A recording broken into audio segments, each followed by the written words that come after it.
இந்த பக்கம் ஒபானாய் நம்ம மிச்சூரி கிட்ட வந்து மிச்சூரி உனக்கு ஒன்னாகலையே அப்படி கேட்க அதுக்கு நம்ம மிச்சூரியோ எனக்கு ஒன்னாகல என் மேல உங்களுக்கு எவ்வளவு பாசம் அப்படி சொல்லிட்டு அவங்க குதிச்சிட்டு இருப்பாங்க. இந்த ரணகலத்திலே இவங்களுக்கு ஒரு கிளிகிழிப்பு கேக்குது பாருங்க. அப்படி இந்த பக்கம் நம்ம கீமே மூச்சிரோ இவங்க ரெண்டு பேரும் வழியில அப்படி புல்ல வெட்டுற மாதிரி டீமன்ஸ் வெட்டி தள்ளிட்டு ஓடி போயிட்டே இருப்பாங்க.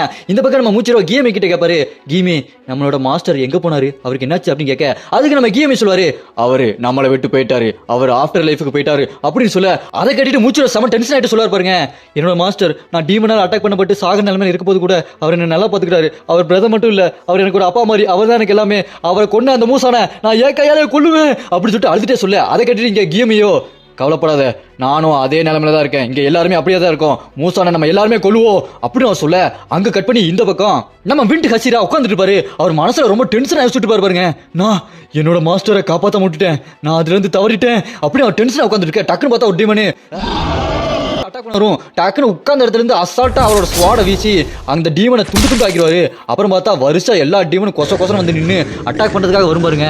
அதை பார்த்துட்டு நம்ம சனாமியோ வாகடா உங்க எல்லாத்துக்கும் துண்டு துட்டா வெட்டி கொல்றேன்டா அப்படி சொல்லிட்டு ஏதோ சைக்கோ மாதிரி ஆயிடுவாரு, அழுதுகிட்டே இருப்பாரு. அப்படியே இந்த பக்கம் நம்ம இனோசுக்கே ஏய் வாகடா எங்கடா இருக்கீங்க, திடீர்னு எங்கேயோ வந்துட்டே உங்க எல்லாத்தையுமே வெட்டி வீசுறடா, நான் ட்ரைனிங் எடுத்தது வீட்டு போகலடா அப்படி சொல்லிட்டு அங்க இருக்க எல்லாத்தையும் வெட்டி வீசிட்டு செவ ஜாலியா போயிட்டு இருப்பாரு. இங்க என்ஜாய் பண்ற ஒரே ஆளு இனோசுக்கே தான். அப்படி இந்த பக்கம் ஜெனியாவை காட்டுறாங்க, அவனுக்கு என்ன நடக்குதுன்னு ஒண்ணுமே புரியாது, நம்ம எப்படி இங்க வந்தோம் என்ன நடக்குதுங்க அப்படி சொல்லிட்டு பாத்துட்டு இருக்க. அப்புறமா நம்ம தலைவன் ஜெனிட்சுவை காட்டுறாங்க, நம்ம தலைவன் ஜெனிட்சு மட்டும் தாங்க இதை எதிர்பார்த்து உள்ள வந்த மாதிரி இருப்பாங்க, மத்தவங்களுக்கு எல்லாம் என்ன நடக்குது நம்ம எப்படி இங்க வந்தோம் அப்படி சொல்லி பதட்டப்பட்டு பார்த்துட்டு இருப்பாங்க. நம்ம தலைவன் ஜெனிட்சு தான் எல்லாத்துக்குமே ரெடி ஆயிட்டு வந்த மாதிரி அசால்ட்டா ஸ்வாட பிடிச்சிட்டு ரெடியா போயிட்டு இருப்பான். அப்புறம் நம்ம ஜெனிட்சு கீழே இறங்கி வந்துட்டு வேகமா ஓடி போயிட்டு இருப்பான் பாருங்க. நம்ம தலைவன் ஜெனிட்சு மனசுல யோசிச்சுட்டே போவார் பாருங்க, அவன் இங்கதான் இருக்கணும், அவனோட சத்தம் எனக்கு கேக்குது, அவனை நான் என்னைக்கும் மன்னிக்கவும் மாட்டேன், அவன் பண்ணதை மறக்கவும் மாட்டேன் அப்படி சொல்லிட்டு யாரையோ தேடிட்டு ஓடி போயிட்டு இருப்பாரு. நம்ம தலைவன் ஜெனிட்சு காமெடி பீஸா இருந்தவன் இப்போ ஃபுல்லா டிரான்ஸ்ஃபர்மேஷன் ஆகி ஃபுல்லா டெரரா மாறிட்டாங்க. யாருக்கெல்லாம் நம்ம தலைவன் ஜெனிட்சு ரொம்ப பிடிக்குமோ இந்த வீடியோக்கு கீழே தண்டர் எமோஜியை பறக்க விடுங்க. அப்புறமா இந்த பக்கம் நம்ம சினோபுவை காட்டுவாங்க, அவங்க தனியா நடந்து வந்துருப்பாங்க. அவங்க சொல்லுவாங்க பாருங்க, என்ன ஏதோ ஒரு ரத்த வாடை அடிக்குது எங்க இருந்து வருது அப்படி சொல்லிட்டு அங்க இருக்க ஒரு கதவை திறந்து பார்ப்பாங்க. திறந்து பார்த்தா அங்க நிறைய பொண்ணுங்க ரத்த வளர்த்த செத்து கிடப்பாங்க. அதுக்கு நடுவில் ஒரு டீமன் இருப்பான். அந்த கதவை திறக்கிற சத்தத்தை கேட்டுட்டு அப்படி திரும்பி பார்த்தா அவன் டீமனுங்க.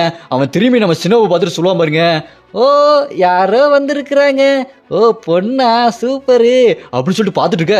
இந்த பக்கம் சினோபு அந்த அப்பறம் டீம்ல பார்த்து செம்ம சாக்காவாங்க. இவங்க ஏன்டா சாக்காராங்கன்னு பார்த்தா அப்போ ஃபிளாஷ்பேக் போகுது பாருங்க. ஃபிளாஷ்பேக்ல நம்ம சினோபுவோட அக்கா சாகர நிலைமையில அப்படி இருப்பாங்க. நம்ம சினோபுவோ சொல்லுக்கா உன்னை யார் இப்படி பண்ணா, எந்த டீமன் இப்படி பண்ணிச்சு அப்படி கேட்க அதுக்கு அவங்க அக்கா சொல்லுவாங்க, இங்க பாரு சினோபு நீ இந்த டீமன் சேர விட்டு வெளியே போ, நீ ஒரு சாதாரண வாழ்க்கையை வாழு, இந்த வாழ்க்கை உனக்கு வேண்டாம் அப்படி சொல்ல அதை கேட்டு நம்ம சினோபுவோ இல்ல நான் அப்படி போக மாட்டேன், சொல்லு உன்னை யாரு கொண்டா சொல்லு, அந்த டீமன் எப்படி இருந்துச்சு சொல்லு அப்படின்னு நம்ம சினோபு கோவப்பட்டு கேட்க அவங்க அக்கா சொல்லுவாங்க பாருங்க, அவன் பாக்குறதுக்கு